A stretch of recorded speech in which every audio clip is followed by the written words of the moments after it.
Muito bem, irmãos, eu quero convidá-los a abrir a palavra de Deus na Epístola aos Hebreus, capítulo 10, os versos de número 32 ao 39.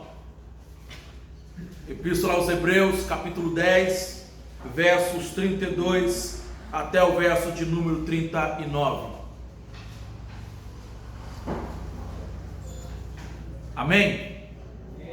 Diz assim a palavra de Deus: lembrai-vos, porém, dos dias anteriores, em que depois de iluminados, sustentastes grandes lutas e sofrimentos, ora expostos como em espetáculo, tanto de opróbrio ou vergonha, quanto de tribulações, ora tornando-vos coparticipantes com aqueles que desse modo foram tratados, porque não somente vos compadeceste dos encarcerados, como também aceitastes com alegria o espólio dos vossos bens, tendo ciência de possuirdes vós mesmos patrimônio superior e durável. Não abandoneis, portanto, a vossa confiança, ela tem grande galardão. Com efeito, tendes necessidade de perseverança, para que, havendo feito a vontade de Deus, alcanceis a promessa. Porque ainda dentro de pouco tempo aquele que vem virá e não tardará. Todavia, o meu justo viverá pela fé, e se retroceder, nele não se compraz a minha alma. Nós, porém, não somos dos que retrocedem para a perdição, somos, entretanto, da fé para a conservação da alma. Queira Deus nessa manhã nos edificar em sua palavra. Não feche a tua Bíblia, esse é o texto da nossa exposição nessa manhã. Há uma frase que, quando eu a li, meditando nesse texto, me fez muito sentido para mim, dizendo o seguinte: toda a nossa vida, ela deve ser dirigida de tal maneira para Deus, que não importa o que nos atinja, tristeza ou alegria, seja imediatamente refletido para cima, para a sua presença. Toda a nossa vida deve ser dirigida de tal maneira para Deus, que não importa o que nos atinja, não importa o que aconteça, tristeza ou alegria, seja imediatamente refletido para cima, para a sua presença. Foi exatamente essa a proposta do autor de Hebreus com relação aos crentes, os irmãos que estavam sofrendo por amor a Cristo e por viver o Evangelho. A carta aos Hebreus, ela pode ser dividida em duas grandes partes. Uma parte doutrinária, do capítulo 1 até o capítulo 10, versículo 18, e a outra parte, uma parte prática, que vai do capítulo 10, do verso 19, até o capítulo 13, verso 25. O autor aqui, depois de apresentar a superioridade de Cristo sobre os profetas, sobre os anjos, sobre Moisés, sobre Josué, sobre Arão, depois de mostrar que Cristo, ele é o sacerdote melhor, que ofereceu um sacrifício melhor, num santuário melhor, o escritor aos Hebreus agora, ele passa a fazer algumas importantes aplicações, ou seja, ele faz uma chamada aos crentes, ele chama a atenção àqueles irmãos, ele faz uma advertência aos crentes. E agora, no capítulo de número 10, a partir do verso 19, então, como pastor de ovelhas, ele chama aqueles crentes para uma atenção deles, para que eles possam estar atentos diante daquelas adversidades. Ou seja, ele chama aquele povo e exorta aquele povo nos versos de número 19 a 25. Ele chama a atenção daquele povo com uma advertência, o verso 26 ao 31. E agora do verso 32 a 39 que nós lemos, o autor agora, ele chama a atenção daquele povo para um encorajamento. Ele traz um encorajamento para aquele povo. E esses versos finais do capítulo 10 nos mostra como e por que Deus nos encoraja a perseverar. E é o tema da nossa pregação nesta manhã. Deus nos encoraja a perseverar. A pergunta que eu tenho que fazer ao texto é a seguinte: por que Deus nos encoraja a perseverar? Por quais razões? Por quais motivos? E no próprio texto eu encontro as respostas. Se não, vejamos. Em primeiro lugar, queridos irmãos, Deus nos encoraja a perseverar, porque ser cristão é você viver com a certeza que haverá provas e sofrimentos por causa de Cristo. Deus nos encoraja a perseverar, Porque ser cristão é você viver com a certeza que haverá provas, sofrimentos por causa de Cristo. Olha aí novamente os versos 32 e 33. Lembrai-vos, porém, dos dias anteriores, em que depois de iluminados, sustentastes grande luta e sofrimentos, ora expostos como em espetáculo, tanto de opróbrio quanto de tribulações, ora tornando-vos coparticipantes com aqueles que desse modo foram tratados. Queridos irmãos, para enfrentar os problemas que se interpõem em nosso caminho, nós precisamos muitas vezes olhar para trás. Como assim, pastor? Nós precisamos recordar como éramos antes de Cristo e quem nós somos agora em Cristo. O Evangelho do Senhor Jesus Cristo nos trouxe luz, sim, a luz da salvação. Mas com Ele também, Ele trouxe, ou vieram com o Evangelho, com a luz da salvação, as provas, as lutas e não poucos sofrimentos. Ser cristão é você viver consciente disso, que haverá provas, que haverá lutas, que haverá sofrimentos. Por isso nós não devemos estranhar as provas, não devemos estranhar as lutas, não devemos estranhar aquilo que acontece conosco, que nos causam dor e que nos causa sofrimentos, porque isso é viver como cristão, é sofrer, queridos irmãos. Como cristão devemos ter em mente que haverá sim muitas provas, que haverá sim muitas lutas, que haverá sim muitos sofrimentos. Mas entenda uma coisa: antes de o indivíduo ser cristão, antes da pessoa se converter ou ser convertido a Cristo, a pessoa está mergulhada nas trevas, a pessoa está prisioneira do império das trevas. O diabo a mantém em sua potestade. Mas no momento em que a pessoa, em que ela recebe a luz do Evangelho, no momento em que a pessoa recebe a luz da palavra de Deus, o diabo ele reúne toda a sua corja do inferno para começar a perseguir a pessoa e atrapalhar a caminhada de fé dela. E aí o mundo nos odeia, aí o mundo nos hostiliza, aí o mundo se levanta contra nós, porque agora os nossos olhos foram abertos, porque agora o nosso coração já não é mais como antes, a nossa conduta é diferente. É por isso que o cristão tem que ter essa consciência, essa certeza, e é exatamente isso que o autor dos Hebreus faz com eles. Precisamos lembrar, irmãos, que o que o autor de Hebreus está fazendo aqui no texto, que a vida cristã ela não é indolor. Você vai sentir dor.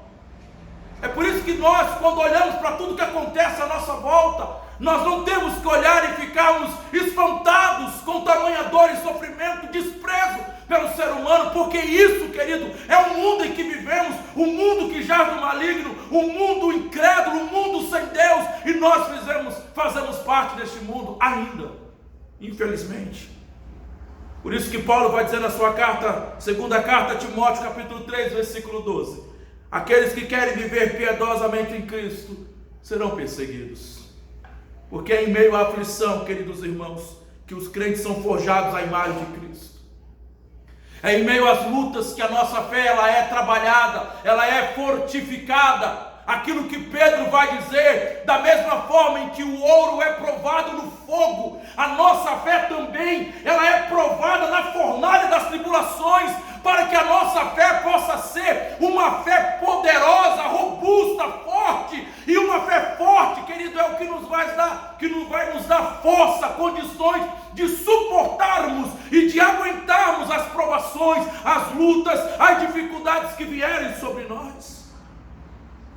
Por isso que a palavra de Deus diz que a amizade do mundo é inimiga de Deus, porque a amizade do mundo é pior que a espada do mundo. Quando paramos para analisar sobre tudo o que tem acontecido conosco, quando olhamos para o ano de 2020, 2021, já estamos no meio do ano, essa pandemia mundial, onde um vírus tem ceifado a vida de muita gente, onde muitas vezes e ainda outras vezes será também necessário o isolamento social, e tudo isso me leva a entender, queridos irmãos, que a abundância afasta mais as pessoas de Deus que a escassez. As pessoas estavam distantes de Deus, e eu concordo com o pastor, o reverendo Hernandes, quando disse que a pandemia, tudo isso que tem acontecido, isso é para alertar os crentes, É para despertar a igreja, porque a igreja deixou de olhar para o céu, deixou de olhar para as coisas de Deus. A igreja está muito centrada nas coisas do mundo, voltada para as coisas do mundo.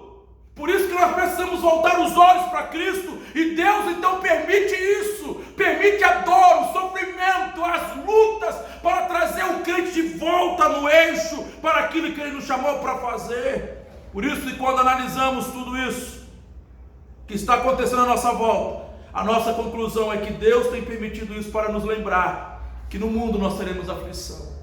Nós não somos daqui. Deus permite o sofrimento para que a igreja, os crentes, se lembrem de que a nossa pátria não está aqui, mas nos céus com Ele.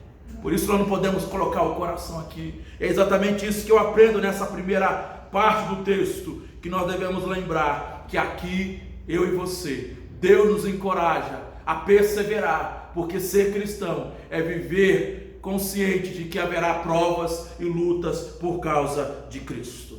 Mas em segundo lugar, queridos irmãos, Deus nos encoraja a perseverar, porque ser cristão é viver com confiança nas grandes recompensas.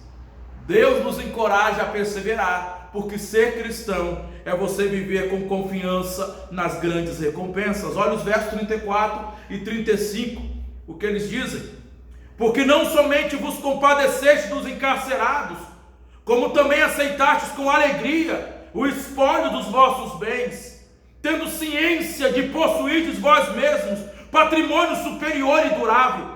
Não abandoneis, portanto, a vossa confiança, ela tem grande galardão. Olha que coisa maravilhosa. Mesmo sofrendo tribulações, os crentes hebreus ainda se compadeciam dos outros crentes que foram presos por causa da fé.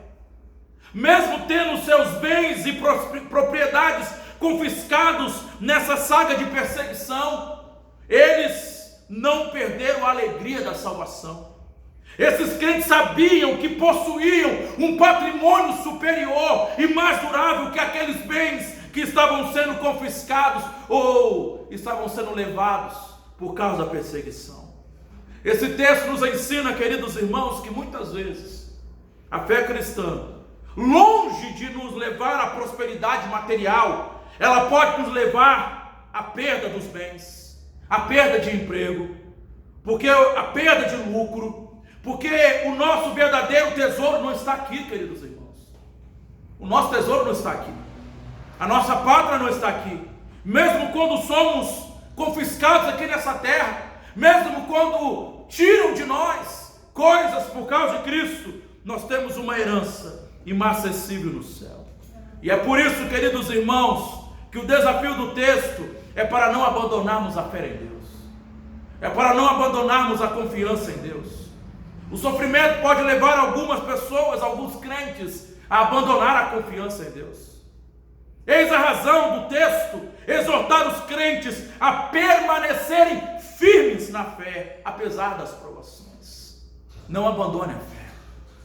Não abandone a confiança em Deus. É por isso que o autor vai dizer, lá em Hebreus capítulo 11, versículo 6, de fato, sem fé é impossível agradar a Deus. Aqueles crentes, queridos irmãos, enfrentaram diversas provas. Esses crentes passaram por um período de sofrimento quando receberam a luz do Evangelho. Foram expostos, insultados, publicamente, perseguidos. Apoiaram também os crentes, outros crentes que sofriam abusos semelhantes. Por último, esses crentes perderam suas propriedades, perderam seus bens por causa do nome de Cristo. Agora imagine você, na sua casa, que você trabalhou para conquistá-la, por causa que você é crente, porque você carrega o nome de crente, porque você carrega o nome de família cristã. Talvez o governo, talvez algumas pessoas invadirem a sua casa e tomarem a sua casa, tomarem os seus bens, porque você é crente, porque você carrega o nome de cristão, porque você carrega o nome de família cristã. É exatamente isso, e foi exatamente assim que aconteceu no tempo do autor de Hebreus. Foi exatamente essa dor e sofrimento que eles estavam enfrentando por causa do nome de Cristo. E diante disso, queridos irmãos, alguns estavam abandonando a fé. Alguns estavam desconfiando do cuidado de Deus. Alguns estavam abandonando a confiança em Deus. Por isso que o autor aqui, ele exorta aqueles crentes, a ordem do nosso Supremo General é muito clara. Diante das lutas, diante das provações, não abandoneis a confiança em Deus. Ela tem grande galardão. Ou seja, quando eu confio em Deus, apesar das lutas, apesar da enfermidade, apesar da dor, apesar de todos os intempéries que a vida me apresenta, quando eu confio em Deus, isso traz recompensa para mim. É por isso que Deus aqui, queridos irmãos, Ele nos encoraja a perseverar, porque ser cristão é você viver sabendo que há recompensas e grandes recompensas na fidelidade. Por isso que Jesus, ele foi enfático ao se dirigir à igreja de Esmina, lá em Apocalipse capítulo 2, versículo 10: ser fiel até a morte, e dar-te-ei a coroa da vida. Ser fiel até a morte. Não duvide do amor de Deus, mesmo que tudo pareça contrário. Não duvide dos cuidados de Deus. Deus nos encoraja a perseverar, porque a vida cristã, vivida com confiança nele, tem grandes recompensas. Última lição que esse texto me ensina. Em terceiro lugar, queridos irmãos, Deus nos encoraja a perseverar, porque ser cristão é viver com expectativa e perseverança. Olha os versos 36 a 39, o que o texto nos diz. Com efeito, tendes necessidade de perseverança, para que, havendo feito a vontade de Deus, alcanceis a promessa. Porque ainda dentro de pouco tempo, aquele que vem virá e não tardará. Todavia, o meu justo viverá por fé. E se retroceder, nele não se compraz a minha alma. Nós, porém, não somos dos que retrocedem para a perdição. Somos, entretanto, da fé para a conservação da alma. Veja bem, queridos irmãos, a salvação não é dada àqueles que retrocedem. Não é. Ela é dada para aqueles que perseveram até o fim. A perseverança é uma necessidade vital para o povo de Deus. Vital. De vida ou morte. É incrível como eu tenho visto crentes abandonando a fé. É incrível como eu tenho visto crentes nesse tempo de pandemia desistirem de continuar servindo a Deus. Abandonarem, retrocederem. No sofrimento, queridos irmãos, precisamos olhar não apenas para trás a fim de avaliar o que recebemos em Cristo, mas também precisamos olhar para frente, para frente a fim de aguardar a gloriosa vinda do nosso Redentor. Conforme diz o texto, aquele que vem virá. Ele virá. Ele virá em breve pessoalmente. Jesus virá em breve fisicamente. Jesus virá em breve visivelmente. Todo olho o verá, diz a palavra de Deus. Audivelmente, porque todos ouvirão o soar da trombeta. Ele virá repentinamente, porque diz a palavra que ele virá como um ladrão. Ele virá inesperadamente, e acima de tudo, ele virá vitoriosamente. E ele, quando vier nos buscar, trará consigo o nosso galardão, queridos irmãos. Ele trará o nosso galardão. É por isso que o apóstolo Pedro, ele diz em sua carta, no capítulo 5, versículo 4, ora, logo que o Supremo Pastor se manifestar, recebereis a inacessível coroa de glória. E aí sim, quando você e eu recebemos aquela coroa de glória, poderemos dizer que valeu a pena. E vale a pena sofrer pelo Evangelho, vale a pena você pagar o preço por causa de Cristo, vale a pena você sacrificar momento de lazer em prol da vida espiritual, em prol da sua vida cristã. Vale a pena, queridos irmãos, vale a pena. Por isso, meus irmãos, o crente não pode viver pelas circunstâncias. Por isso que o crente não pode viver pelo que vê, simplesmente, e nem pelo que sente. Não, eu vou esperar sentir, eu vou esperar ver para eu ser. Não!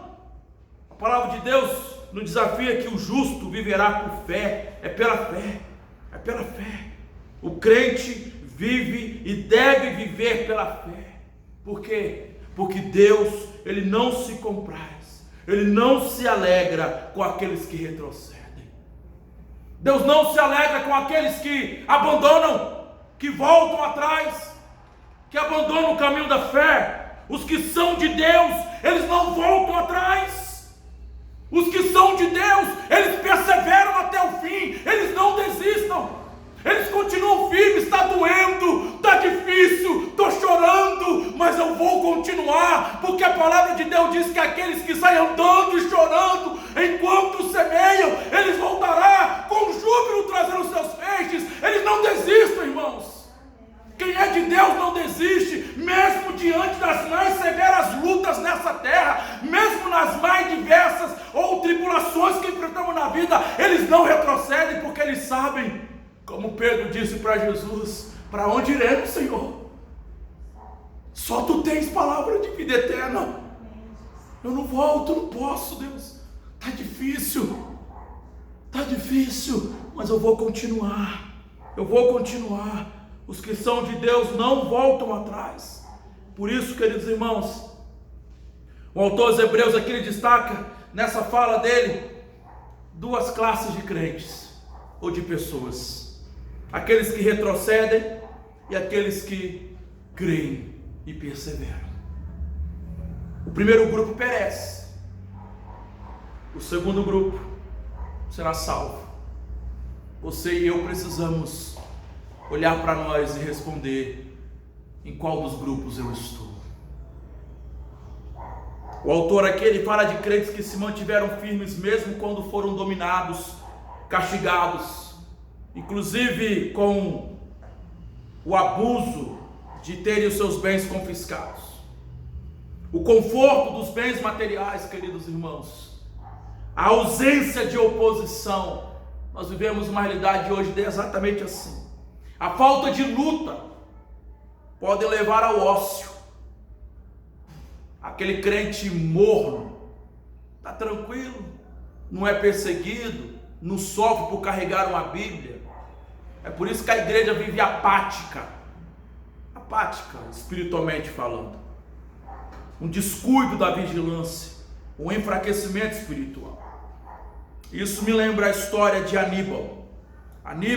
Aníbal foi o grande general cartaginês, foi o único general que venceu o poderosíssimo exército do Império Romano, e ele reconquistou Cartago com o seu exército. O inverno chegou e Aníbal resolveu premiar seus valorosos soldados com merecidas férias, lá na cidade de Capua, que aquela cidade havia sido recapturada por ele. Os soldados então deram-se aos prazeres daquelas férias, ao relaxamento físico, às comidas fartas, às guloseimas que a cidade oferecia. E enquanto isso, os soldados romanos mantinham-se em duríssimos treinamentos, inclusive para vencer os rigores da temperatura. O inverno passou, veio a primavera e a guerra começou. Os soldados então de Aníbal estavam gordos, flácidos, lentos, foram desastradamente batidos, humilhados, e o seu país foi reconquistado por Roma. Sabe o que isso me ensina, queridos irmãos? Nós cristãos estamos numa batalha diuturna. Nós não podemos baixar a guarda para o mundo, nós não podemos baixar a guarda para a carne, nós não podemos baixar a guarda para o diabo. Precisamos estar atentos. Nós não podemos pensar que a vida cristã é simplesmente como alguns pregam ou dizem: a vida cristã é um mar de rosa, a vida cristã é um parque de diversão. Não! Ser cristão não é isso, queridos irmãos. A vida cristã não é um parque aquático que você vem de vez em quando, ou quando está de férias, para vir buscar a Deus. Não! É uma constância vigilância. É estar atento sempre, porque o diabo não dorme. O diabo não tem preguiça. O diabo não brinca de ser diabo. Ele continua ceifando vidas, continua destruindo casamentos, continua influenciando crianças, adolescentes, jovens para destruir a fé deles. Por isso que eu e você não podemos abaixar a guarda. Não podemos. Temos que ouvir a mensagem de Hebreus, mantendo-nos na batalha sem esmorecer, porque precisamos manter viva a nossa esperança. O atleta que não se exercita, ele não vence. Não vence. Por isso que você tem que se exercitar, lendo Bíblia e orando, buscando a Deus. Nós precisamos disso. Devemos ter um objetivo definido. O nosso único objetivo, como Paulo diz, prossigo para o alvo, para o prêmio da soberana vocação em Deus em Cristo Jesus. O nosso alvo, queridos irmãos, é a glória com Deus, é os céus, é estar com Ele nos céus. Uma pessoa sem objetivos não tem estímulos para a luta. É por isso que tem muito crente parado, não lutando, desanimados, porque eles perderam o estímulo dos céus, está na glória com o Pai. Então eu concluo dizendo o seguinte, queridos irmãos, que possamos perseverar em nossa caminhada cristã, que nessa semana que se inicia, possamos ter em mente nos corações as recomendações do texto sagrado, que vivamos com a certeza que haverá provas e sofrimentos por causa de Cristo, que vivamos com confiança que haverá também grandes recompensas se permanecermos confiantes em Deus, que vivamos com a expectativa na vida de Cristo e perseverança na caminhada da fé. Amém? Queira Deus nos abençoar nessa manhã.